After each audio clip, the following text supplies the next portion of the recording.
So tonight I'm experimenting with this flexible film sensor for its potential use as like a robot sensor for fingers or grippers. I've got it connected to my EZB with the circuit that Jeremy recommended with a 10K pull down resistor. And over in ARC software, I've got this connected and I'm using a read ADC.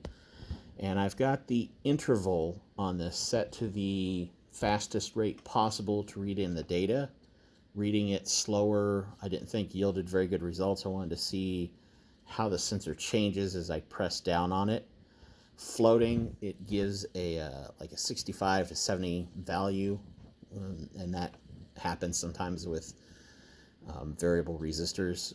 It'll just kind of give it a little bit of a floating value. Especially with the higher interval rate, if the rate was set in less intervals, you'd get a more steady value. But I can see very, very quickly the best results that this sensor gives. As soon as I press down on this sensor at all, start applying any weight to it, you can see the value quickly jumps up to 240 and above, and it maxes out at 255. So when it gets to 255, I don't feel like I'm applying that much force when I'm pressing it down. I'm definitely not squeezing it like as hard as I can. So this being used as a force sensor, it'll definitely give you a good contact sensor.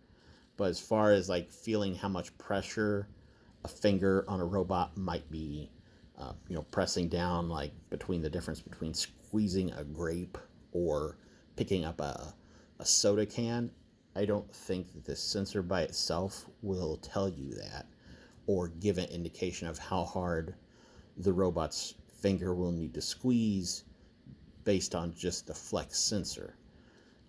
That might be why we see, or rather don't see, this used very often. That's just my opinion.